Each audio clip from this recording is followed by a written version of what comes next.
En fait, je voulais quitter la France, donc j'ai fait un premier voyage en vue de m'expatrier. J'ai un pote qui me dit pourquoi tu vas pas en Thaïlande. Et moi j'avais un a priori sur la Thaïlande.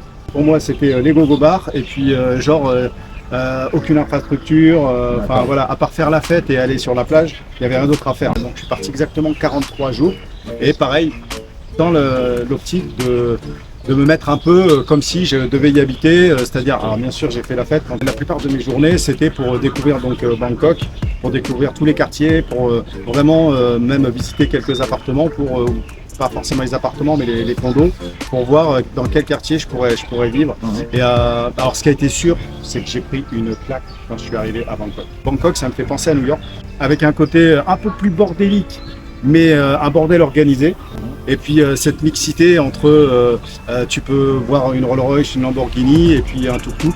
Voilà, ça m'a plu, l'énergie qu'il y a aussi, le sourire, la sécurité, enfin, tout. Excuse-moi, mais je regarde le temps, là on est en scooter. Je préfère pas y penser.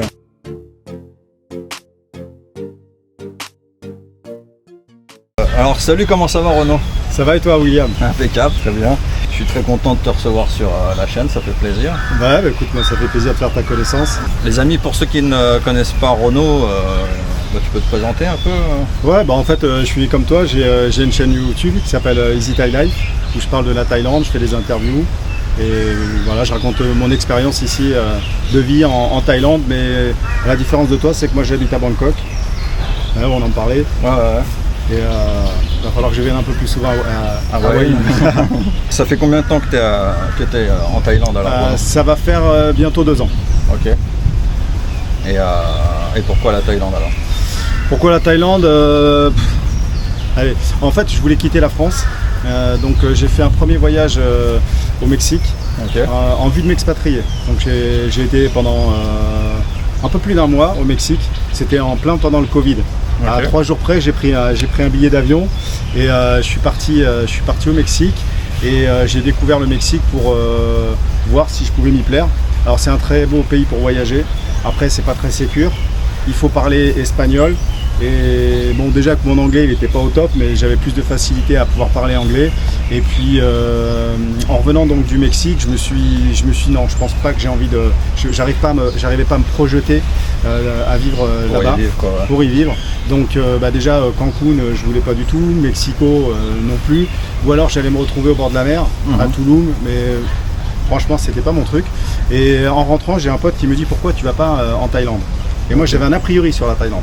Ouais. Pour moi la Thaïlande, mis à part les a priori, genre les gonzesses. L'a priori pour moi c'était les go-go bars et puis aucune infrastructure, enfin voilà, à part faire la fête et aller sur la plage, il n'y avait rien d'autre à faire. Ouais, tu pensais que c'était un pays un peu arriéré quoi. Exactement, exactement. Okay. Et puis donc je suis revenu, j'ai dit allez tiens pourquoi pas, je vais partir, donc je suis parti exactement 43 jours et pareil, dans l'optique de me mettre un peu comme si je devais y habiter, c'est-à-dire, alors bien sûr j'ai fait la fête quand tu viens en Thaïlande, si tu fais pas la fête, je pense que... Au début on passe tous par là. On passe tous par là, mais voilà, la plupart de mes journées c'était pour découvrir donc Bangkok, pour découvrir tous les quartiers, pour vraiment même visiter quelques appartements, pour pas forcément les appartements mais les condos, pour voir dans quel quartier je pourrais vivre. Et alors ce qui a été sûr, c'est que j'ai pris une claque quand je suis arrivé à Bangkok. J'ai beaucoup voyagé. Les infrastructures justement. Ouais, puis moi j'ai été 2-3 fois à New York et Bangkok ça me fait penser à New York.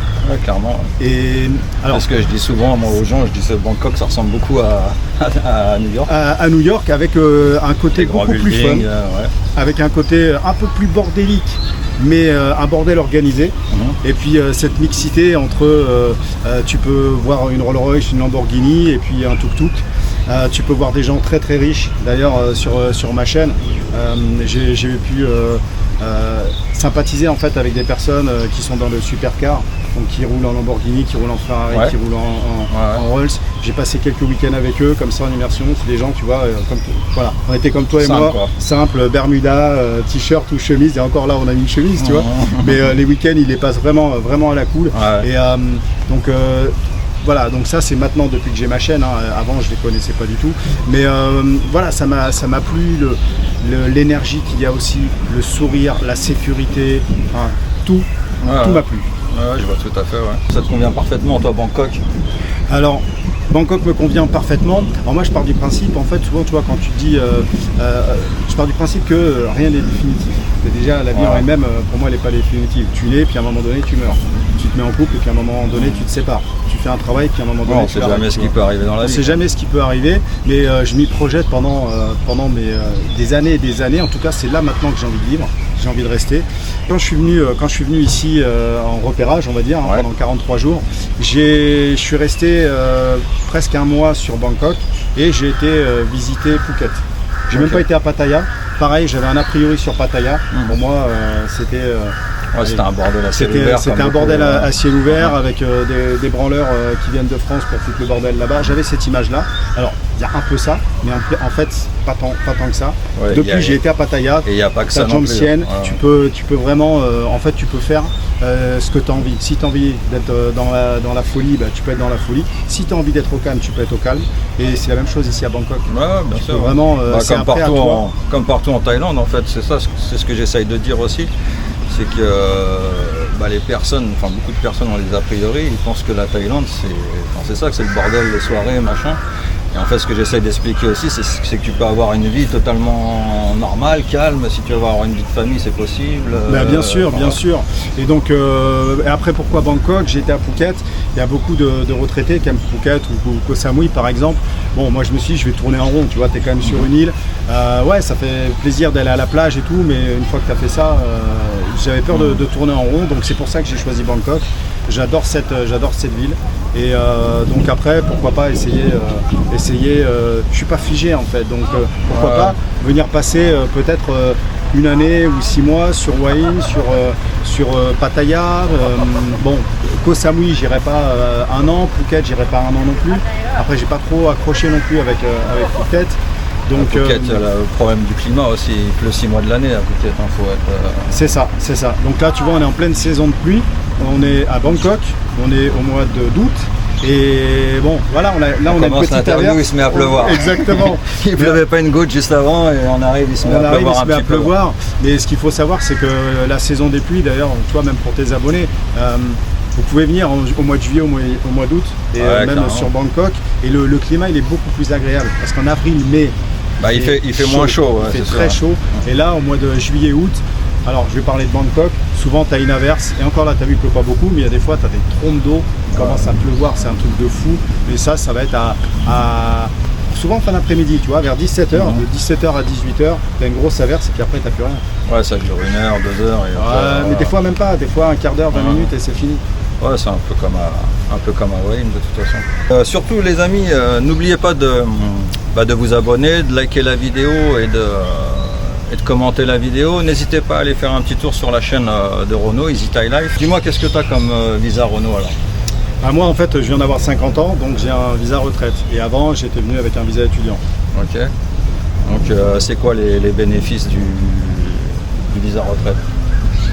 Par rapport à l'étudiant par exemple, qu'est-ce que tu as comme avantage? L'avantage en fait que tu as du visa retraite, c'est que tu n'es pas obligé d'aller en cours, tu n'es pas obligé de suivre des cours. Alors quand tu as un visa étudiant, tu n'es pas non plus tu es quand même censé suivre régulièrement tes cours.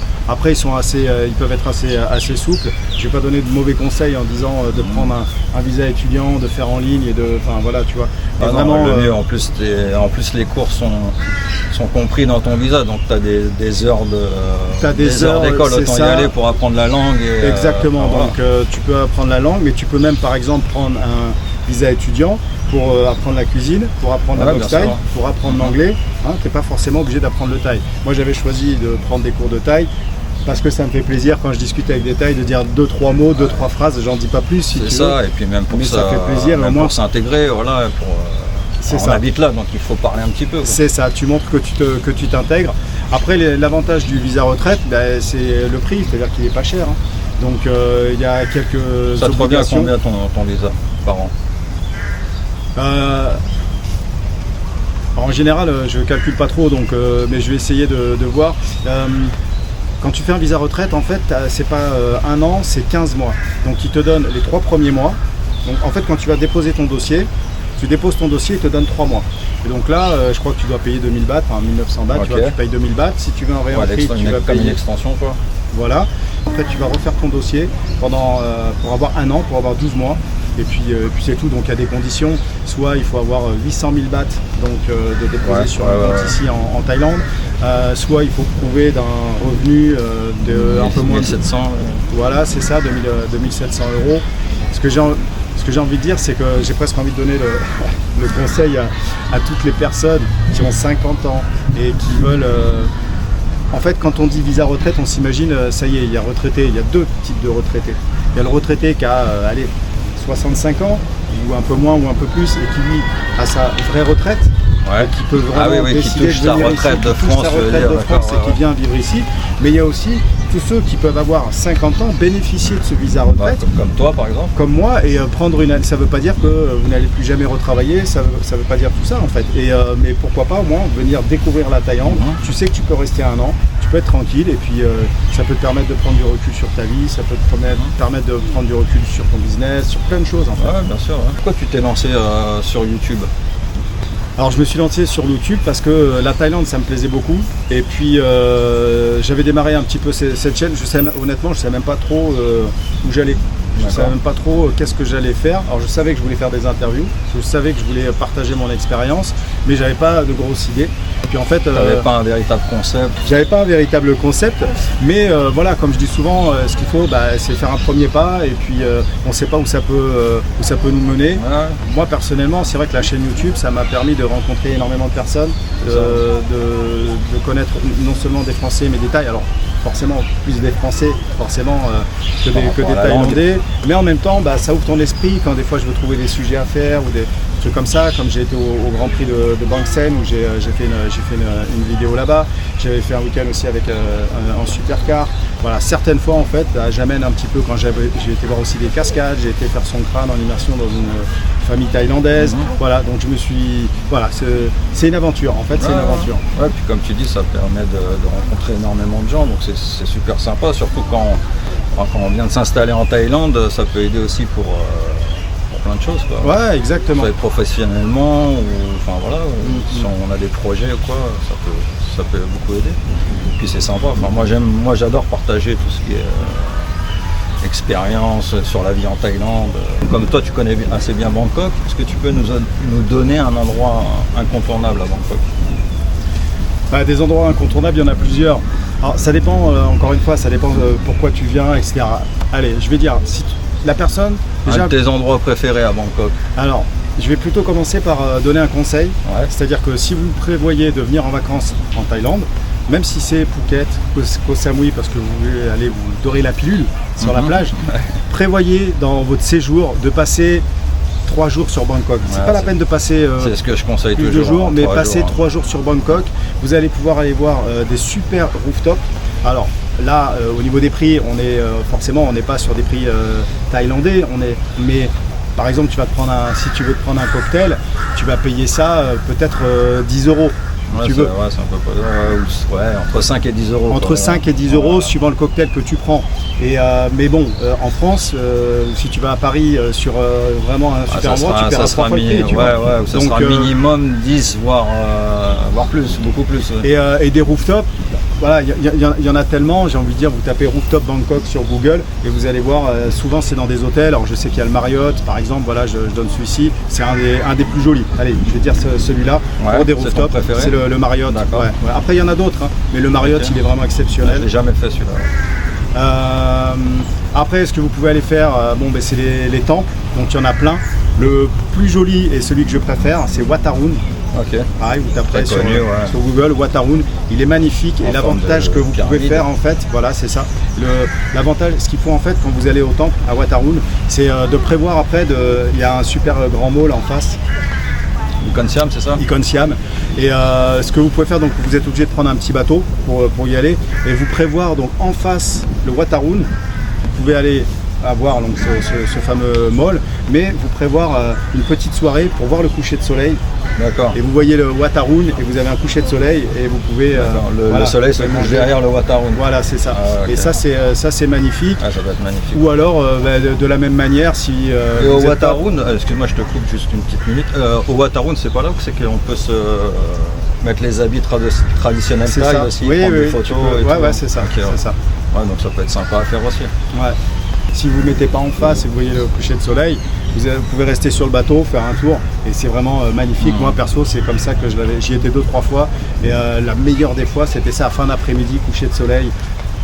Fabuleux. Ouais. Allez, maintenant pour faire la fête. Donc souvent je le dis, on est un peu embêté par les moustiques là. Ils sont énervés là. Souvent, moi c'est vrai que justement, je dis il ne faut pas résumer Bangkok et la Thaïlande au Gogo Bar. Maintenant, c'est sûr, si vous venez à Bangkok, il faut aller voir il y a le Soi mode Cowboy, fiesta aussi, hein, bien sûr. Il faut aller voir Soi Cowboy, il faut aller voir Nana Plaza. Donc voilà, après chacun voit midi à sa porte. Il y en a qui vont, quand ils viennent en vacances ici, ils vont y passer toute leur soirée.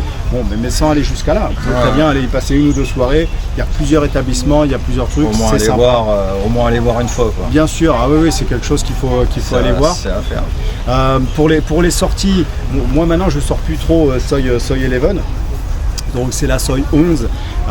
Au niveau du BTS, c'est donc sur la ligne Sukhumvit. C'est Nana. Et c'est Nana. Donc vous avez les deux plus proches, Nana et Azok. Donc pour sortir, vous allez dans la Soi 11. Vous avez comme bar, c'est souvent tu as les Hilary Bars. Donc c'est des bars où il y a souvent un concert en début de soirée et après ça bascule avec de la musique normale. C'est assez mélangé, c'est mélangé avec des Thaïs, avec des étrangers et il y a aussi des clubs. Je suis pas trop fan des boîtes de nuit, donc je vais pas donner de conseils. Okay. J'ai fini 1 ou 2 soirées au Sugar. Okay. C'est musique hip-hop, machin, ça m'a vite gavé. C'est pas trop ton style. Quand t'es avec des potes et que tu bois un coup, tu t'en fous, tu vois, mais voilà, c'est vraiment pas... voilà, mais c'est des bels endroits et ce que j'ai envie de dire, c'est que tu vois, là on est venu en scooter. Je me gare, je n'ai pas besoin d'attacher mon scooter à un piquet. Clair, je laisse mon casque sur le scooter, c'est safe. Et quand vous sortez, c'est exactement la même chose. C'est-à-dire que vous n'allez pas vous faire... Il n'y a pas d'agression, c'est vraiment sécure. Non, les seules emmerdes que tu peux avoir... Elles vont pas se faire siffler, des choses comme ça. Elles vont rentrer à 1h, 2h du matin. Voilà, elles vont être... de toute manière, les Thaïlandaises, elles sont très sexy, mais pas toutes aussi, mais... La plupart du temps, quand même, elles aiment bien être sexy. Et ce que je trouve, c'est qu'elles sont surtout féminines. Ça, c'est vraiment agréable. Ça, c'est un autre sujet qu'on peut peut-être parler, tu vois. Mais voilà, donc tu sors, il n'y a aucune nana on va la regarder de haut, on va lui dire comment t'es habillé, etc. Bon, voilà, donc pour terminer, Soi 11, si vous voulez aller faire la fête, c'est l'endroit qu'il faut aller à Bangkok. La Thaïlande vient d'être classée numéro 8 mondial au niveau pour le coût de la vie des expatriés. Est-ce que pour toi c'est justifié? Est-ce que pour toi le coût de la vie en Thaïlande est bien pour un expatrié?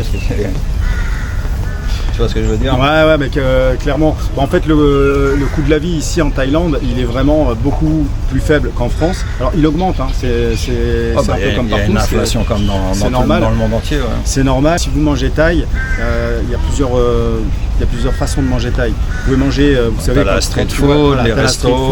Bon, la street food, c'est pas forcément, c'est bon. Moi, j'aime bien de temps en temps. Après, t'as des restos de luxe aussi. C'est ça. Mais en fait, ce que je veux dire, même si en restant sur le mode d'alimentation ou de repas thaïlandais, donc tu as la street food où tu vas avoir des brochettes, où tu vas avoir des saucisses, mais c'est un peu des trucs reconstitués, etc. Bon, c'est bien, tu manges en marchant dans la rue, etc.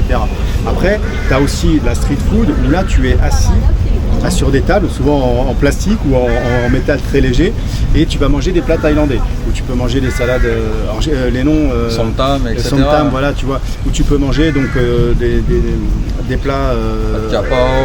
voilà, des plats thaï, etc., qui vont démarrer à un peu plus d'€1. C'est-à-dire que tu veux te prendre une salade et tu veux te prendre un plat avec du riz et de la viande, eh bien ça va te coûter 2€, 2,50€. Donc oui, tu vas manger dans la rue, tu vois, t'as pas un confort d'un restaurant, mais c'est quand même assez confortable. Et moi au début ça me faisait un peu bizarre, Tu vois, même Ouais, t'étais pas. Ouais, nous on est habitués, si tu ouais. vas manger quelque part, tu manges au bord de la route, j'étais là, j'étais pas trop à l'aise. Ouais. Mais maintenant en fait je le fais souvent. D'ailleurs des fois dans mes vidéos en fait je le montrais, tu vois, un endroit où je m'étais arrêté comme ça, où j'avais mangé pour 2 €. Donc tu as cette alimentation là. Après si tu veux manger européen, c'est ça souvent les gens ils se disent ouais mais si je vais là-bas je pourrais pas manger européen parce que ce qui est sûr c'est qu'à un moment donné, vous trouverez tout. Hein. À un moment donné en fait même si moi je mange thaï, je mange épicé, j'adore tout, sauf le durian. Le durian c'est le fruit qui est interdit dans les avions parce qu'il sent très fort.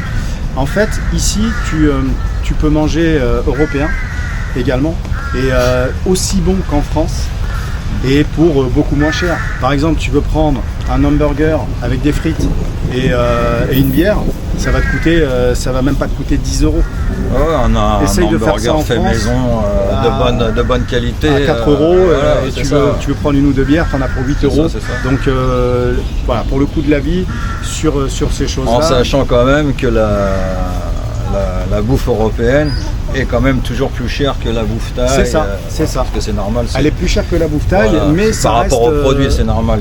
à notre vie, nous, ici en Europe, ça reste moins cher. Ça reste beaucoup moins cher. Les loyers sont beaucoup moins chers, donc forcément Bangkok, ça reste assez cher, si tu veux.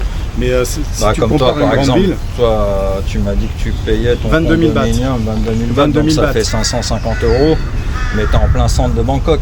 Ben, c'est ça. Donc un appartement en plein centre de Paris, par exemple. Dernier étage, j'ai une super vue, donc tout ça, ça y fait. Et même pas au standing que toi tu as, je veux dire l'équivalent par rapport à Paris, par exemple, ça coûterait avec la piscine, machin, minimum 3 fois plus, voire 4 fois plus, avec piscine, etc. De toute façon, c'est très rare de trouver ça à Paris avec piscine. Bah, en fait, ici justement en Thaïlande, c'est un peu la mode américaine. Tu as aussi ça beaucoup au Mexique. Tu as aussi ça dans des. Tu vas à Miami, tu vas à Los Angeles. Souvent, tu veux parler de tout ce qui est condominium. Condominium, tu as toujours une salle de fitness, tu as une salle de meeting, tu as un lobby, une sécurité, une piscine. Tu as des services, tu as toujours un 7-Eleven qui est soit en bas du condo, soit à l'intérieur du condo. Et c'est vrai que c'est marrant qu'en France, ça n'existe toujours pas ce mode. Bah quand je reviens en France, en fait, je suis des fois je suis là, tu vois, il va être 11h ou un truc, tu vois, je me dis ah merde, mais non, les magasins là c'est fermé.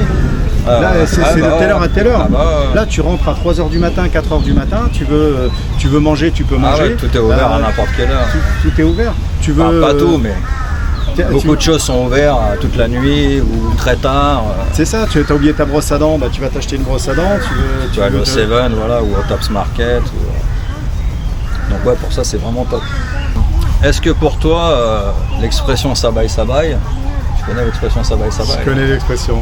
Est-ce que tu peux leur expliquer un petit peu c'est quoi? C'est piano piano quoi, tranquille tranquille. Ouais, c'est ça, c'est sabai sabai. Alors c'est vrai que quand on parle des cultures, nous on arrive quand tu as été habitué avec des années à vivre en France, avec ton tempérament de français, et je m'inclus, je me mets dans le lot, où on est assez pressé, où on peut voilà, on va se stresser, on va vite râler, on va avoir un avis sur tout, on va critiquer plein de choses. Et je me mets dans le panier, je me mets dans le lot. Donc après voilà, on est tous différents, il y en a qui font plus ou moins que d'autres. Ici en Thaïlande, déjà les gens ils sont sabai, c'est vrai qu'ils sont tranquilles, ils sont cool. Ça veut pas dire pour ça qu'ils sont feignants et qu'ils bossent pas, parce que je trouve que quand même, quand tu vois des mecs, il n'y a pas de chômage ici, et beaucoup de travail. La plupart c'est des gros boss, après c'est des bosseurs. On va dire la plupart c'est des bosseurs, et puis ils n'ont pas les mêmes conditions que nous. Beaucoup font énormément d'heures, ils ont des travails compliqués dans des conditions compliquées, ils n'ont pas les mêmes machines qu'on a des fois en France. Admettons dans la construction, tout ça, je sais pas si tu as déjà vu les échafaudages en bambou des fois, par exemple. Oui, j'ai vu. Donc voilà, donc non, ils sont courageux. Moi j'adore, et si tu veux, par rapport, donc même le sabai, ça va un peu plus loin, si tu veux, sabai, c'est voilà, pour te détendre et de pas t'énerver, de pas t'emporter. D'ailleurs, tu dois certainement le dire, ou les personnes que tu interviews doivent le répéter aussi, qui doivent pas perdre la face, donc tu dois surtout pas toi leur faire perdre la face. Même tu vois, genre si tu es au restaurant et qu'ils se trompent de plat, qu'ils t'amènent un mauvais plat, c'est pas grave, tu le prends et tu en commandes un autre. C'est des détails, nous vraiment on s'imaginerait pas ça. Et il y a encore autre chose qui m'a frappé, qui me frappe tous les jours, qui m'a encore frappé ce matin quand j'étais en scooter.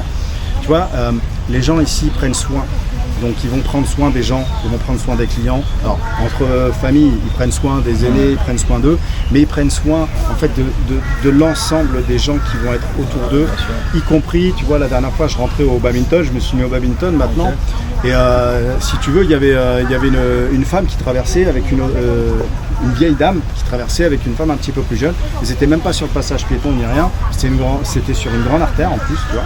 Et en fait, les gens ils s'arrêtaient.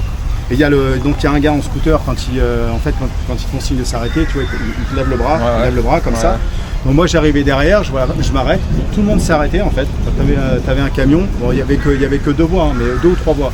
Le camion et tout, et ils aident la femme, t'as personne qui a klaxonné, t'as personne qui a rien dit. Et ce qui m'a aussi, je me suis dit, ça va loin en fait, et je l'ai encore vu tout à l'heure. Donc la personne qui a fait arrêter tout le monde, avant de partir, elle s'est inclinée. Elle est en scooter, elle s'est retournée. Les gens d'avoir attendu, d'avoir fait ça. Quand tu roules en scooter, moi je roule en scooter dans Bangkok, tu vois, maintenant, si t'as un mec qui te déboule un peu, comme je t'ai dit, Bangkok c'est un bordel organisé, tu vois. À chaque fois, le mec il te fait une inclinaison de tête comme ça, il te fait une inclinaison de tête s'il te passe devant, s'il truc. Pour dire, comme merci quoi. Comme merci, comme respectueux, même quand il traverse. Et ici, tu as quelqu'un qui tombe, tu as un truc qui arrive, de suite les gens ils vont s'inquiéter, ils vont venir te voir dans la rue. Et il y avait à un moment donné, il y a une femme qui tombe pour un truc, tous les gens autour ils s'arrêtent. Ils s'arrêtent, ils viennent la voir. Ils viennent l'aider à se relever. Mon portable, en plein Sukhumvit Road, mon téléphone tombe. Sukhumvit Road en fait ça défile. C'est une grosse avenue. Ça défile, les scooters ça passe comme des guêpes de partout, tu vois. Et moi j'étais avec mon scooter, je l'avais mal attaché, putain mon téléphone il tombe, Sukhumvit Road, je fais comme ça. Je regarde, t'avais un scooter derrière moi, il s'arrête, rebelote, lui il avait fait avant, il a bloqué, pareil. Il a bloqué, j'étais là, je me retourne, je vois toutes les voitures qui s'arrêtent en fait. T'es en plein Sukhumvit Road, imagine, bon c'est peut-être pas comme le périph' parisien tu vois, mais tout le monde s'arrête, je fais ça, c'est sûr, à Paris, c'est sûr que ça n'arrivera pas. Je vais récupérer mon téléphone, tu vois, je dis merci, j'étais là, je rentre chez moi, je me dis waouh, ce pays, c'est un truc de fou. Pour ça c'est vrai que il y a comment on pourrait dire ça, du bon sens. Il y a du bon sens en fait. Mais t'as entièrement raison. En France ou à Paris, des fois, on a l'impression qu'on marche sur la tête, quoi. Il y a des choses qui sont... ça n'a pas de sens. Il n'y a pas de bon sens. Et genre, t'as le mec, admettons, même si on reprend l'exemple de conduire, c'est à lui, mais il voit que ça va pas passer. C'est pas grave, je vais forcer parce que c'est mon droit, je vais passer. Un truc qui a aussi qui peut peut-être être un peu choquant, il faut faire gaffe, les scooters. Pour les scooters, il n'y a pas de sens unique ou de truc. C'est-à-dire que des fois, il faut faire attention, tu roules et ils prennent un contresens. Mais c'est normal ici. Sur la bande d'arrêt d'urgence à contresens aussi. C'est ça, c'est ça. Mais bon, ça fait partie du truc, après quand on a compris comment que ça fonctionne. C'est ça. Et les gens font quand même attention, ils partent en contresens, mais ils roulent doucement, ils font gaffe. Bon, après il y a des tarés un peu comme partout, mais en général ça se passe bien, quoi. Est-ce que tu as des choses qui te manquent de la France? Ce qui va me manquer de la France, oui forcément, j'avais fait une vidéo spéciale là-dessus. Ouais, donc la limite, ils pourront aller voir. Ouais, ils pourront aller voir, bien sûr. Ouais. Mais un petit exemple. Je vais donner un ou deux exemples. Ce qui va me manquer, c'est peut-être le fromage, parce que j'adore le fromage. Mais je peux aller au Big C m'en acheter, donc de temps en temps j'y vais. Je peux aller dans un restaurant français. C'est pas le même prix. C'est ça, je peux aller dans des restaurants français, tu as des très bons restaurants ici, à Bangkok. Et tu peux manger du très bon fromage. Donc allez, ça va me manquer. Un autre truc qui va me manquer aussi, quoique maintenant je suis devenu frileux, mais des fois c'est la fraîcheur. C'est-à-dire que quand tu vois, tu passes, t'as tout le temps chaud. Par exemple là, regardez, j'avais une chemise nickel, je suis arrivé, elle est trempée. Je suis en sueur. Donc ça va me manquer des fois, tu vois, de pas avoir de fraîcheur. De manquer de fraîcheur, il fait tout le temps chaud en fait. Et quand je te disais tout à l'heure, au mois d'avril, avril, mai, c'est très mars, tu sors dehors, t'es comme dans un four, donc tu passes ton temps dans ton condo, tu passes ton temps dans les malls, tu passes ton temps en fait dans des endroits, c'est comme si tu avais la canicule pendant 3 mois. Surtout à Bangkok, il y a moins d'air, c'est un peu pareil, c'est comme à Paris, il y a moins d'air, donc avec la pollution, les bâtiments, enfin voilà. Ouais, j'avais été à Pattaya, en pleine chaleur, je te jure, la première fois de ma vie, je vais dans une piscine qui était bouillante. Cette année là, c'est vrai que ça a été, comme il a fait vraiment. En fait, très tu allais dans chaud la piscine, tu avais presque plus chaud. C'était, j'ai eu exactement les mêmes, la même expérience à Wayne dans plusieurs piscines. J'ai de la famille qui est venue aussi qui avait loué une villa, et la villa c'était pas dans la piscine de la villa, c'était exactement la même chose. Ouais, j'étais des bacs à glaçons. On se baignait, c'était brûlant. Et la mer, même la mer. En fait, ma belle-sœur, elle a halluciné là-dessus. Elle m'a dit c'est la première fois de ma vie que je me baigne avec une mer aussi chaude. Elle a voyagé, elle a fait quand même pas mal de voyages. Et elle m'a dit incroyable. Et c'est vrai que ce jour-là, c'était impressionnant. Je sais pas à combien elle était, mais c'était vraiment impressionnant. Alors dis-moi Renaud, est-ce que tu te vois retourner vivre en France un jour ou pas du tout? Aujourd'hui, je me revois absolument pas à 100% sûr retourner vivre en France. Alors, c'est sûr, bon, il ne faut jamais dire jamais, on ne sait pas ce qui peut arriver dans la vie, mais tu vois, par exemple, des fois, les personnes, j'ai eu des commentaires comme ça, où ils me disaient oui, mais ça, c'est facile de vouloir partir, mais si jamais tu tombes malade et machin, tu es bien content de rentrer en France, d'avoir la sécu, etc. Alors là, déjà, toujours le même argument. Le même argument. Et alors, je veux vraiment répondre à ça précisément. Alors, en plus, moi, j'ai eu un grave accident de l'épaule, j'étais obligé de me faire opérer, etc. Tu as fait une vidéo aussi sur ta chaîne, alors j'ai fait une vidéo, voilà, donc je vais pas tout encore aller là-haut. Voilà, donc vraiment j'ai expliqué, ça m'a coûté, allez, tout, ça m'a coûté 15 000 €, donc ça m'a coûté très cher. Ça t'a coûté un bras. Voilà, ça m'a coûté un bras, c'est le cas de le dire, tu vois. Sauf que, normalement, on devait m'ouvrir ici. Enfin, je raconte tout dans la vidéo, donc je vais pas spoiler, mais en attendant, j'ai eu 3 aiguilles ici, c'est du, tu vois, les hôpitaux, donc pour terminer juste avec pourquoi je ne reviendrai pas en France et pourquoi j'ai pas besoin de revenir en France. Souvent on s'inquiète de la santé, ici en Thaïlande, ce qu'il faut c'est prendre une assurance. Moi j'avais pas d'assurance, donc j'étais obligé de payer ma poche. C'est pour ça que ça t'a coûté très cher. C'est pour ça que ça m'a coûté très cher, ou alors je revenais en France. J'aurais été pris en charge. Je paye toujours ma mutuelle, je paye toujours tout en France. Mais donc j'ai quand même choisi de rester là, parce que je suis tombé sur les meilleurs chirurgiens. Et au lieu de m'ouvrir, de me revisser, parce que j'avais l'os qui était pété à l'intérieur, non, ils m'ont cousu l'os par 3-4 caméras, ça a duré presque 4 heures l'intervention. Et j'ai aucune séquelle, j'ai aucune cicatrice. Moi j'en connais qui se sont fait opérer en France, des problèmes, qui me disent je sens la vis, je sens ci, je sens ça. Donc voilà. Donc, j'ai eu un ami, excuse-moi je te coupe, c'était la clavicule toi? Non, c'est l'os de bras. Lui il a eu la clavicule, bêtement tombé en trottinette. Et en fait, il s'est fait opérer en France et ils ont mal fait le truc. Donc ils ont été obligés après de le repérer une deuxième fois, de lui recasser le truc et de refaire du dégât. Il faut savoir, donc en Thaïlande, non, après ça a un coût, mais en France tu payes ta mutuelle. Donc ici, ce qu'il faut, si tu es bien assuré, alors après je sais pas, admettons, allez, on va imaginer le pire, j'apprends que j'ai une maladie, et encore je sais pas, tu apprends qu'il y a une maladie grave et que tu veux peut-être te rapprocher de ta famille, etc. Ouais, bien sûr. Mais après il y a des circonstances, comme on disait tout à l'heure, on ne sait jamais ce qui peut arriver dans la vie. Voilà, mais on va écarter en fait là, tu vois, ce plus grave.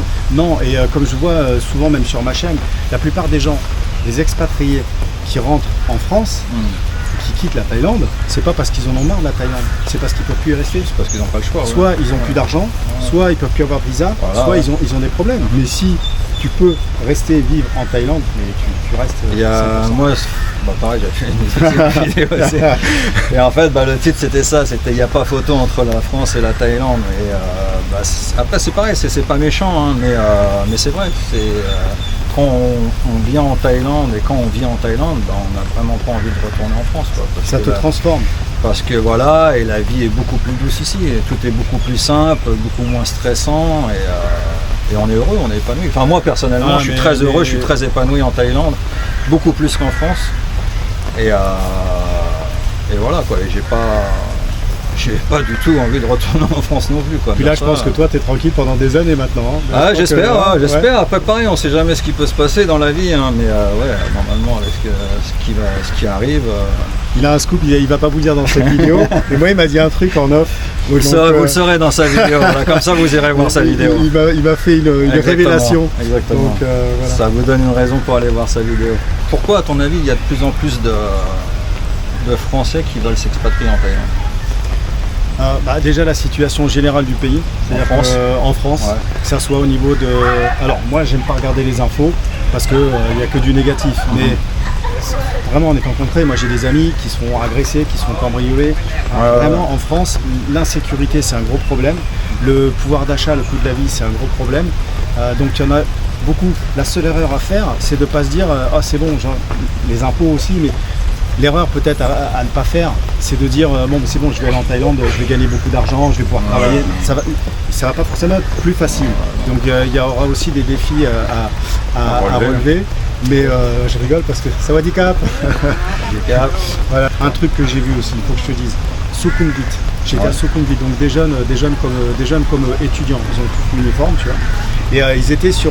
Moi, je montais les marches, tu vois, avant d'arriver sur le BTS, c'est le métro. Hein. Ah ouais. Et puis je monte en haut des marches et eux, tous les jeunes, ils étaient assis sur les marches comme ça. Il y avait tout le monde qui attendait.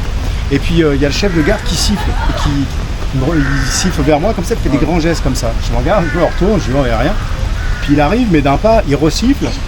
Et puis il continue d'avancer vers moi. Je dis merde, qu'est-ce que j'ai fait, tu vois. Il a mis un soufflon aux gosses là, parce qu'ils étaient assis sur les marches. D'accord. Et les gosses c'était des ados, c'était pas des gamins de 5-6 ans. Ils avaient 15, 17 ans. Assis sur les marches. Juste parce qu'ils étaient assis sur les marches. Et toi, mais ils n'ont pas le droit. Et puis moi je suis un peu passé. Franchement, ils ne gênaient pas. Ils gênaient un petit peu, donc. Mais rien du tout. Je peux dire qu'ils se sont levés, ils se sont excusés. En France, j'imagine un mec dire ça, je vois se faire insulter, machin, de quoi tu te mets, ils vont râler, on fait ce qu'on veut, on fait Donc voilà, tu vois, c'est encore un exemple de la Thaïlande où c'est ça, et le métro, le BTS, c'est pareil, c'est pas la cohue, tout le monde se met en file d'attente, personne te double et te passe devant aussi. Les seuls qui font ça, c'est des étrangers. Exactement. Sinon, les Thaïlandais, ils ont vraiment une super culture. Alors, moi, je suis amoureux de ce pays. Et puis, ils ont plus le respect des institutions et des anciens et tout ça. Un grand respect, un gros respect. Ce qui se perd en France, quoi. Toi, personnellement, tu as un budget de combien pour vivre à Bangkok? Alors mon budget il est un peu... Qui vient à Bangkok, les amis, parce qu'il faut savoir que la vie à Bangkok, c'est pas forcément la même chose qu'à Hue ou à Pattaya ou ainsi de suite. Ouais. Alors je vais pas forcément parler de mon budget précis parce que il n'y a rien d'intéressant dans le sens où tu peux vivre à Bangkok avec honnêtement avec 800 € par mois. Mais tu peux vivre aussi avec 5000 € par mois.